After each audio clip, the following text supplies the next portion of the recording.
Қайырлы күн баршаңызға. Бүгінгі менің каналыма қош келдіңіз. 4-ші сынып қазақ тілі 99-ші сабақ 76-80-ші жаттығуларды түсіндіретін боламын сіздерге. Менімен бірге болыңыз. Бүгінгі біздің тақырыбымыз етістіктің жіктелуі, жіктік жалғауларын қолданысын білемін.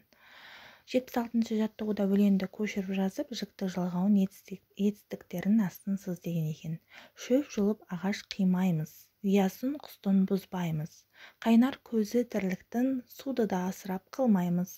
Аулада гүлді баптаймыз, көгалды таптап баспаймыз, ауаны таза сақтаймыз деп сіздерге жазып көрсетіп, астында етістіктердің астарын сызып көрсетіп отырмын. Дәл осылай жазып аласыздар. Астына етістіктер бір жақта көпше түрде тұрғанын жазып қойдым. Солай жазып аласыздар. 77-ші жаттығуда сөйлемдерді оқы деген. Мен батпаймын, сен батпайсың, ол батпайды, біз батпаймыз, сендер батпайсыңдар, олар батпайды. Етістіктерін тауып, қай жақта тұрғанын айт, қай жақта тұрғанын қалай білдің деп берілгенде солай жазған екен.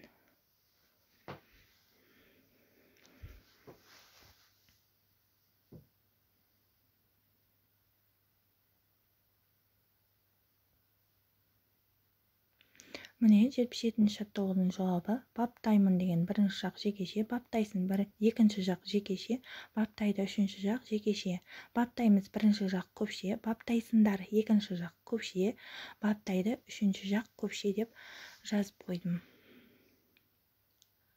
78-ші жаттығуда жіктік жалғаулы сөздерді қатыстырып сөйлем құра депті. Тазалаймын, үйренесің, біледі деген сөздерді ұсыныпты. Құраған сөйлемдерінде жіктік жалғаулы сөз қандай мүше болып тұрғанын айт деген екен. Мен үйді тазалаймын, сен билеп үйренесің, ол ертегі біледі, баяндауыш болып тұр.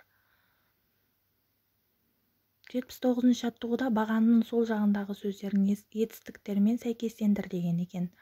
Тапсырманың дұрыс орындауын қай жалғаулар көмектесті деп берілгендеріне жазды. Мен, сен, сіз, біз, ол.